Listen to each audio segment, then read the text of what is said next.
350,000 تومان برنده شد تو ماینکرافت، ولی اگه من نتونم از این چالش عبور کنم، به اینجا من 4 تا ستون دارم که از روی هر کدوم باید بپرم و هر کدوم یه آیتم‌های مختلفی داره برای نجات دادن من.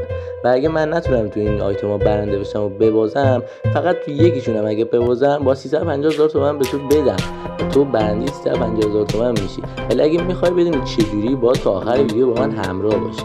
پس تا آخر ویدیو رو ببین تا بدونی چجوری با 350,000 تومان رو ببری.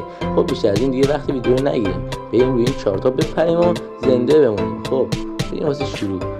3 2 و 1. خب بریم واسه شروع. خب بریم اول بالا ببینیم آیتم اول چیه. امیدوارم چیز خوبی باشه. خب این چست داره، این نداره، اینم نداره، این داره، اینم داره. این اولی چست رو باز کنیم. اگه ویدیو رو لایک کنید 2 تا از اسلایم ها زیر برداشته میشه. یعنی چی؟ مگه اصلا اون زیر چیه که میخواد 2 تا از اسلایم هاش برداشته بشه؟ واسه ببینم. کلا که 3 تا اسلایم، اگه 2 تاشو بردارم که یه دونه میمونه. خب اینجوری اصلا نمیشه زنده مون. بچا تو رو خدا لایک نکنین، تو رو خدا لایک نکنین، تو رو خدا لایک نکنین. لایک نکنین بچا. لایک بابا کی لایک کرد؟ همین الان یکی ویدیو رو لایک کرد. بابا لایک نکنین دیگه. الان من با 2 تاشون رو بردارم و روی یه دونه بپرم، این که نمیشه. اینجوری میبازم من حتما. یا خدا بابا راحت شدی. بیا این یک، اینم 2. الان من میمیرم که بابا 350,000 تومانم میزنی به جیب. نه بابا چرا ویدیو رو لایک کردی؟ خب الان که احتمالاً میبازیم دیگه، همینجا سر همین مرحله اول ویدیو هم احتمالاً کوچیک میشه. خب امیدوارم حداقل بتونم اولیه رو زنده بمونم. خیلی سخته. یا خدا تونستم. خدای شکر تونستم اولیه رو رد کردم. خدا رو شکر. خب بریم برای بعدی. این که نه، اینم که نیست. همین. خب این چست هم نداره. بریم روش.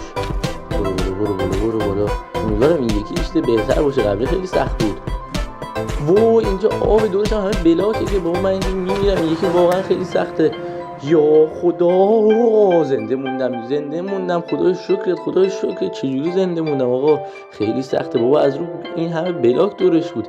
یا خدا کمک کرد. خب بریم بالا.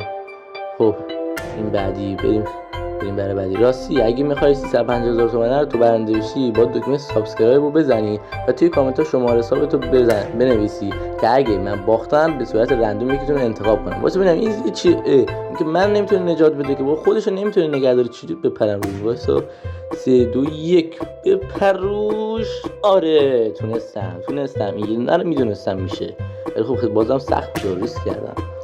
خب بریم واسه آخری خیلی درازه. اون کی میخواد بپره؟ یا خدا اگه اون آخری نبازم خیلی خوب میشه. چون نمیخوام اصلا 350,000 تومان خرج کنم. ببین تو این چیه؟ آب تو چست آب گذاشتن. اگه تو چست آب گذاشتن یعنی این که من باید با آب کلاس کنم. من تو این کار خیلی نوبم. بچا به خدا تو این کار خیلی نوبم. اونم از این اتفاق. بذار بریم بالا. ارتفاعش چقدره؟ ای بابا شب شد که اینقدر طولانی بود. انقدر اومدم بالا، این ارتفاع زیاد بود، از روز به شب شد. الان چجوری من باید بپرم؟ نگاه کنین ماه هم اومده بیرون. اینم ماه. تو خورشیدی در کار نیست، شب شده. من چیکار کنم؟ خب امیدوارم بتونم کلاش کنم با یا خدا. این زیرم که چی نیست که حتما باید کلاش بکنم.